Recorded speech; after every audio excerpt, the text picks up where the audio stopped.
ನಮಸ್ಕಾರ ವೀಕ್ಷಕರೇ, Kannada astro media ಚಾನಲ್ಗೆ ನಿಮ್ಮೆಲ್ಲರಿಗೂ ಸ್ವಾಗತ. ಇವತ್ತು ಕಾಳಿ ಬಗ್ಗೆ ಅಂದರೆ ಕಾಳಿ ಸಿದ್ಧಿಗಳನ್ನ ಮಾಡ್ಕೋಬಹುದು, ಅದ್ರ ಬಗ್ಗೆ ಕಾಳಿ ಜೊತೆ ಮಾತಾಡಿದಾರ ಯಾರಾದರೂ, ಈ ವಿಚಾರಗಳ ಬಗ್ಗೆ ಗುರುಗಳನ್ನ ನಮಗೆ ತಿಳಿಸ್ಕೊಡ್ತಾರೆ. ಗುರುಗಳೇ ನಮಸ್ಕಾರ. ನಮಸ್ಕಾರ ಗುರುಗಳೇ, ಇವಾಗ ಕಾಳಿ ಸಿದ್ಧಿಗಳನ್ನ ತಗೊಳ್ಳೋದಕ್ಕೆ ಎಲ್ಲ ಜನಗಳೆಲ್ಲ ಮುಂದೆ ಬರ್ತಾ ಇದ್ದಾರೆ. ನಾವು ತಗೊಳ್ಬೇಕು, ಸಿದ್ಧಿ ಮಾಡ್ಕೊಳ್ಬೇಕು, ಅದರಿಂದ ಅನುಕೂಲಗಳನ್ನ ಪಡ್ಕೋಬೇಕು ಅಂತ. ಇದ್ರ ಬಗ್ಗೆ ನೀವು ಏನು ತಿಳಿಸ್ಕೊಡ್ತೀರಾ ಗುರುಗಳೇ? ಶ್ರೀ ಗುರುಭ್ಯೋ ನಮಃ. ಹರಿ ಓಂ. ನೋಡಿ ವೀಕ್ಷಕರಿಗೆಲ್ಲ ನಾನು ಏನು ಹೇಳ್ತೀನಿ ಅಂತ ಹೇಳಿದ್ರೆ, ಈಗ ಸಿದ್ಧಿ ಅನ್ನೋ ಒಂದು ವಿಚಾರದಲ್ಲಿ ಬಹಳ ಮೋಸಗಳು ನಡೀತಾ ಇದೆ. ಸಿದ್ಧಿ ಅಂದರೆ ಏನಪ್ಪ ಅಂದರೆ, ನಾವು ಮಾಡಿಕೊಳ್ಳುವಂಥ ಒಂದು ಸಾಧನೆ, ದೇವಿಯನ್ನು ನಾವು ಕನೆಕ್ಟ್ ಮಾಡ್ಕೊಳ್ಳುವಂಥ ಒಂದು ವಿಧಾನ, ಇದನ್ನೇ ಇಟ್ಕೊಂಡು ಬರೀ ಮೋಸ ಮಾಡೋದು. ಇಲ್ಲಿ ಕೆಲವು ನಮ್ಮ ಬೆಂಗಳೂರಲ್ಲೇ ನವಕಾಳಿ ಸಿದ್ಧಿ ಕೊಡ್ತೀನಿ, ಅಷ್ಟಕಾಳಿ ಸಿದ್ಧಿ ಕೊಡ್ತೀನಿ ಅಂತ ಎಷ್ಟೋ ಜನ ಬಹಳ ಮೋಸ ಮಾಡ್ತಾ ಇದ್ದಾರೆ. ಸಿದ್ಧಿ ಅಂತಕ್ಕಂಥದ್ದು ಎಂಥವ್ರ ಜೊತೆ ತೊಗೋಬೇಕು ಅಂತ ಹೇಳಿದ್ರೆ, ಅವರು ಶುದ್ಧರಾಗಿರಬೇಕು, ಬ್ರಾಹ್ಮಣರಾಗಿರಬೇಕು, ಆಯಿತಾ. ಅವ್ರು ಕೊಡುವಂಥ ಒಂದು ದೀಕ್ಷೆ ಮಂತ್ರಗಳು ಎಲ್ಲನೂ ಕರೆಕ್ಟಾಗಿ ತೊಗೊಂಡು ಸರಿಯಾಗಿರ್ತಕ್ಕಂಥ ಪರಿಪಾಲನೆಯನ್ನು ಮಾಡಬೇಕು.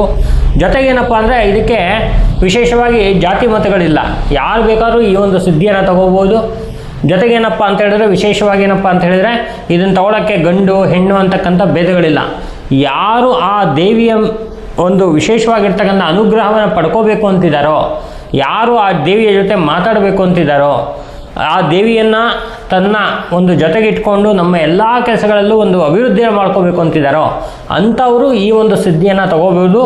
ಮತ್ತು ಈ ಒಂದು ಸಿದ್ಧಿ ಅಂತಕ್ಕಂಥದ್ದು ಬಹಳ ದೊಡ್ಡ ವಿಚಾರ. ಸುಮ್ಮನೆ ನಾವು ಏನೋ ಒಂದು ಕೊಟ್ಬಿಡ್ತೀವಿ, ಅವ್ರು ತೊಗೊಂಡ್ಬಿಡ್ತಾರೆ, ಆಗೋಯ್ತು, ಆ ಥರದ ವಿಚಾರ ಅಲ್ಲ.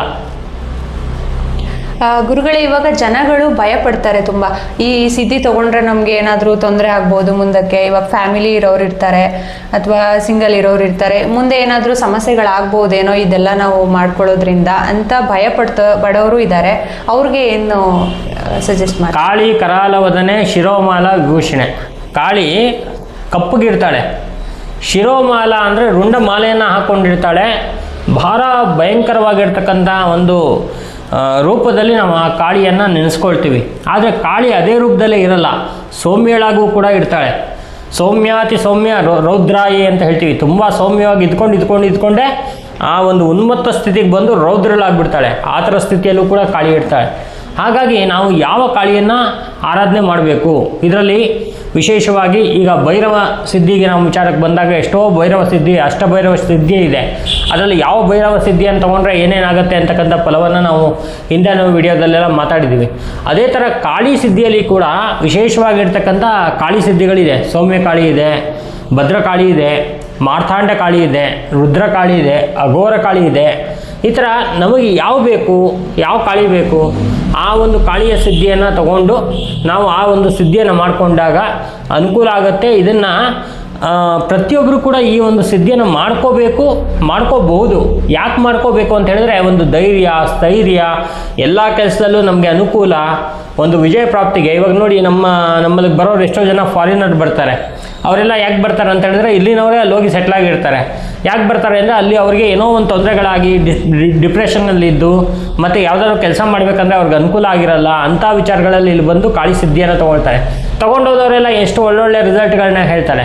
ಅದೇ ಥರ ಇಲ್ಲಿ ನಮ್ಮಲ್ಲಿ ಎಷ್ಟೊಂದು ಜನ ಬಂದು ಕಾಳಿ ಸಿದ್ಧಿಯನ್ನು ತೊಗೊಂಡೋಗಿದ್ರಲ್ಲ, ಬಹಳ ಅನುಕೂಲ, ಬಹಳ ಒಂದು ವಿಶೇಷವಾಗಿರ್ತಕ್ಕಂಥ ಒಂದು ಅಭಿವೃದ್ಧಿ ಆಗಿದೆ ಗುರುಗಳೇ ಅಂತ ಬಂದು ಹೇಳ್ತಾರೆ. ಇದಕ್ಕೆಲ್ಲ ಕಾರಣ ಏನು ಅಂತ ಹೇಳಿದರೆ, ಅವರಲ್ಲಿರುವಂಥ ಭಕ್ತಿ. ನಾವೇನೋ ದೊಡ್ಡ ಸ್ಥಿತಿಯಲ್ಲಿ ನಾವು ಕೊಟ್ಟಿರೋದು ಅಂತ ಹೇಳೋದಲ್ಲ, ಅವರು ಮಾಡಿರ್ತಕ್ಕಂಥ ಸಿದ್ಧಿ ಸಾಧನೆಗಳು. ಕೂತ್ಕೊಂಡು ಯಾರೂ ದೊಡ್ಡವರಲ್ಲ ಈ ಸಿದ್ಧಿ ವಿಷಯ ಕೂತ್ಕೊಂಡಾಗ. ಈಗ ನಮ್ಮ ಜೊತೆ ಕೂತ್ಕೊಂಡವರಿಗೆ ಒಂದು ದಿವಸದ ಮುಂಚೆ ಅವರಿಗೆ ಸಿದ್ಧಿ ಆಗಿದೆ, ನನಗೆ ಒಂದು ದಿವಸದ ಹಿಂದೆ ಸಿದ್ಧಿ ಆಗ್ಬೋದು. ಉದಾಹರಣೆ ಹೇಳ್ತೀನಿ ನಾನು, ಯಾಕಂದರೆ ಆ ಒಂದು ಭಕ್ತಿ ಅಂತಕ್ಕಂಥದ್ದು ಇದೆಯಲ್ಲ, ಅದು ಬಹಳ ಒಂದು ದೊಡ್ಡದಾಗಿರ್ತಕ್ಕಂಥದ್ದು.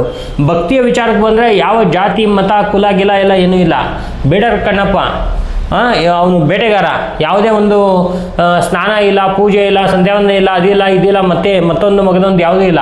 ಆದರೆ ಆ ಒಂದು ಶಿವರಾತ್ರಿ ದಿನ ಕೂತ್ಕೊಂಡು ಬಿಲು ಮರದ ಮೇಲೆ ಕೂತ್ಕೊಂಡು ಏನೋ ಒಂದು ಹೇಳ್ತಾ ಆ ಶಿವನ ಲಿಂಗಕ್ಕೆ ಕೆಳಗಡೆ ಶಿವಲಿಂಗ ಇದ್ದಾಗ ಅವ್ರ ಮೇಲೆ ಬಿಲ್ಪತ್ರೆಯನ್ನು ಎಸ್ದಾಗ ಆ ಶಿವ ಪ್ರಸನ್ನ ಆಗಿಲ್ವಾ? ಅದೇ ಥರ ಆ ಒಂದು ಪೂಜೆ ಪುನಸ್ಕಾರಗಳಿಗೆ ಬೇಗ ಒಲಿಯುವಂತಹ ಕಾಳಿ ಇದ್ದಾಳೆ.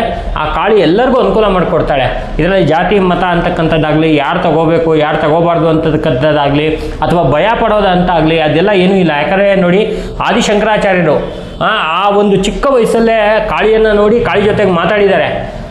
ಎಷ್ಟೋ ನಾವು ಕಥೆಗಳಲ್ಲಿ ನೋಡ್ತೀವಿ, ಪುರಾಣಗಳಲ್ಲಿದೆ, ಪುಸ್ತಕದಲ್ಲಿದೆ, ಮತ್ತು ಯಾವುದೋ ಒಂದು ವಿಡಿಯೋನೂ ಕೂಡ ನಾನು ನೋಡಿದೆ, ಯಾವುದೋ ಒಂದು ಮೂವಿಲಿ. ಆ ಥರ ಆದಿಶಂಕರಾಚಾರ್ಯರ ಒಂದು ಇತಿಹಾಸನ ನಾವು ತಗೋಬೋದು. ಹಾಗಾಗಿ ನಾವು ಭಯ ಪಡಬೇಕು ಅಂತ ಇದ್ದಿಲ್ಲ. ಭಕ್ತಿಲಿ ಭಯ ಅಂತಕ್ಕಂಥದ್ದೇ ಇಲ್ಲ. ಭಕ್ತಿ ಅನ್ನೋದು ಭಗವಂತನಿಗೂ ನಮಗೂ ಇರ್ತಕ್ಕಂಥ ಒಂದು ವಿಶೇಷವಾಗಿರ್ತಕ್ಕಂಥ ಕನೆಕ್ಟಿವಿಟಿ ಅಷ್ಟೇ.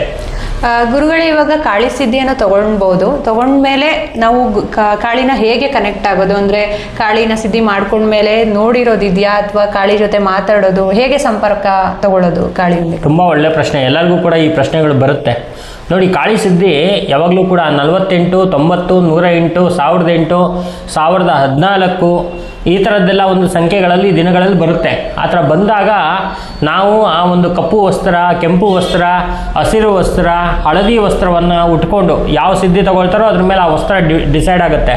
ಆಮೇಲೆ ಯಾವ ದಿಕ್ಕಲ್ಲಿ ಕುತ್ಕೋಬೇಕು ಅದೆಲ್ಲ ಹೇಳ್ಕೊಡ್ತೀವಲ್ಲ, ಅದನ್ನೆಲ್ಲ ನೋಡಿಕೊಂಡು ಯಂತ್ರವನ್ನು ರಚನೆ ಮಾಡಿಕೊಂಡು ಅಥವಾ ನಾವು ಕೊಟ್ಟಿರ್ತಕ್ಕಂಥ ಯಂತ್ರಕ್ಕೆ ವಿಶೇಷವಾಗಿರ್ತಕ್ಕಂಥ ಪೂಜೆ ಪುನಸ್ಕಾರಗಳನ್ನ ಮಾಡಿಕೊಂಡು ಆ ಒಂದು ವಿಶೇಷವಾಗಿರ್ತಕ್ಕಂಥ ದಿನದಲ್ಲಿ ಕಾಳಿ ಸಿದ್ಧಿಗೆ ಅಂತ ಹೇಳಿ ಕೂತ್ಕೊಂಡು ಆ ಕಾಳಿ ಮಾತೆಯನ್ನು ಪ್ರಸನ್ನ ಮಾಡಿಕೊಂಡಾಗ ಆ ಕಾಳಿ ಫಸ್ಟು ಏನು ಮಾಡ್ತಾಳೆ ಅಂತ ಹೇಳಿದರೆ, ಯಾರಿಗೇ ಆಗಲಿ ಅಗೋಚರ ರೂಪದಲ್ಲಿ ಬರ್ತಾಳೆ. ಯಾರ ಕಣ್ಣಿಗೂ ಕಾಣಿಸ್ತೇನೆ ಆ ಸಿದ್ಧಿ ಸಾಧಕನ ಕಣ್ಣಿಗೆ ಮಾತ್ರ ಕಾಣಿಸೋ ಥರ ಬರ್ತಾಳೆ.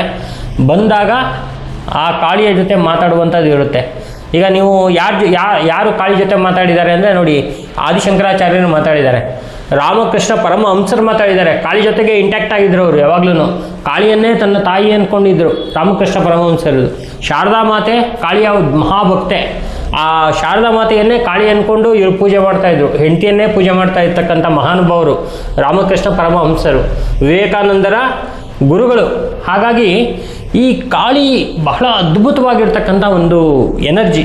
ಆ ಎನರ್ಜಿನ ಪಡ್ಕೋಬೇಕು ಅಂತ ಹೇಳಿದ್ರೆ ಭಕ್ತಿ, ಶ್ರದ್ಧೆ ಮತ್ತು ಆತ್ಮವಿಶ್ವಾಸ ಇವೆಲ್ಲ ಇದ್ದಾಗ ಕಾಳಿ ಸಿದ್ಧಿಯನ್ನು ಮಾಡ್ಕೋಬೋದು, ಕಾಳಿ ಮಾತೆಯ ಜೊತೆ ಮಾತಾಡ್ಬೋದು, ಕಾಳಿಯಿಂದ ವರ ಪಡ್ಕೋಬೋದು, ಎಂದಿಗೂ ಕೂಡ ಕಾಳಿಯನ್ನು ನಮ್ಮ ಜೊತೆ ಇಟ್ಕೋಬೋದು. ಅಷ್ಟು ಒಂದು ಅನುಕೂಲ ಕಾಳಿಯಿಂದ ಆಗುತ್ತೆ. ಗುರುಗಳೇ, ಈಗ ಕಾಳಿ ಸಿದ್ಧಿನ ಈ ವಯಸ್ಸಿನವರೇ ಮಾಡ್ಕೋಬೇಕು, ಇಂಥವರೇ ಮಾಡ್ಕೋಬೇಕು, ಮತ್ತೆ ಮನೆಯಲ್ಲಿ ಮಾಡ್ಬೋದಾ, ಹೊರಗಡೆ ಎಲ್ಲಾದರೂ ಮಾಡ್ಕೋಬೋದಾ, ಈ ಥರದ್ದು ಹೇಗೆ? ಈ ಥರ ಪ್ರಶ್ನೆಗಳು ತುಂಬ ಇದ್ದಾವೆ ಜನಗಳಲ್ಲಿ. ಖಂಡಿತ. ನೋಡಿ, ಕಾಳಿ ಸಿದ್ಧಿಯನ್ನು ಮಾಡಬೇಕಾದ್ರೆ ನೋಡಿ, ಸಿದ್ಧಿಗಳಲ್ಲಿ ಬಹಳಷ್ಟು ಸಿದ್ಧಿಗಳಿದೆ. ಅದರಲ್ಲಿ ಬೇರೆ ಬೇರೆ ಸಿದ್ಧಿಗಳನ್ನ ಚಿಕ್ಕ ವಯಸ್ಸಲ್ಲೂ ಕೂಡ ಮಾಡ್ಕೊಳ್ಳುವಂಥದ್ದು ಇರುತ್ತೆ. ಆದರೆ ಕಾಳಿ ಸಿದ್ಧಿಯನ್ನು ಮಾತ್ರ ಯಾವಾಗಲೂ ಕೂಡ 14 ವರ್ಷಕ್ಕೆ ಮೇಲ್ಪಟ್ಟು ಮಾಡಬೇಕಾಗತ್ತೆ. ಹುಡುಗ ಆಗಲಿ ಹುಡುಗಿ ಆಗಲಿ 14 ವರ್ಷಕ್ಕೆ ಮೇಲ್ಪಟ್ಟು ಸುಮಾರು ಒಂದು 89 ವರ್ಷ ಜೀವಿತಾವಧಿ ಕೊನೆ ತನಕನೂ ಕೂಡ ಈ ಒಂದು ಕಾಳಿ ಮಾತೆಯ ಸಿದ್ಧಿಯನ್ನು ಮಾಡ್ಬೋದು. ಕಾಳಿ ಸಿದ್ಧಿಯನ್ನು ಮಾಡೋದ್ರಿಂದ ಆಯಸ್ಸು, ಆರೋಗ್ಯ, ಅನುಕೂಲ, ದೇವಿಯ ಒಂದು ವಿಶೇಷವಾಗಿರ್ತಕ್ಕಂಥ ಒಂದು ಆಶೀರ್ವಾದ ಅಂತಕ್ಕಂಥ ಸಿಗುತ್ತೆ. ಜೀವನದಲ್ಲಿ ಬಹಳ ಒಂದು ಸುಂದರವಾಗಿರ್ತಕ್ಕಂಥ ಜೀವನವನ್ನು ಅವರು ನಡೆಸ್ತಾರೆ. ಯಾರೂ ಕೂಡ ಅವರಿಗೆ ತೊಂದರೆ ಮಾಡೋದಕ್ಕಾಗಲ್ಲ. ಇದು ಮೇನ್ ಥಿಂಕ್. ಯಾರೂ ಕೂಡ ಅವರಿಗೆ ಏನಾದ್ರು ಒಂದು ತಾಂತ್ರಿಕ ಮಾಡ್ತೀನಿ ಅಥವಾ ಏನೋ ಒಂದು ತೊಂದರೆ ಮಾಡ್ತೀನಿ ಅಂತ ಹೇಳಿದ್ರೆ ಅದು ಮಾಡೋಕ್ಕಾಗಲ್ಲ. ಹಾಗಾಗಿ ಕಾಳಿ ಸಿದ್ಧಿ ಅಂತಕ್ಕಂಥದ್ದು ಬಹಳ ಇಂಪಾರ್ಟೆಂಟ್ ಇರುತ್ತೆ. ವೀಕ್ಷಕರೇ, ಇವಾಗ ಕಾಳಿ ಸಿದ್ಧಿ ಬಗ್ಗೆ ಅಂದರೆ ದೀಕ್ಷೆಗಳನ್ನ ನೀವು ಬಂದು ತಗೊಳ್ಬೋದು. ಗುರುಗಳು ಎಲ್ಲ ಮಾಹಿತಿಯೊಂದಿಗೆ ನಿಮಗೆ ಕಾಳಿ ಸಿದ್ಧಿಯನ್ನು ಕೊಡ್ತಾರೆ. ದಯವಿಟ್ಟು ನಮ್ಮನ್ನು ಸಂಪರ್ಕಿಸಿ. ಧನ್ಯವಾದಗಳು.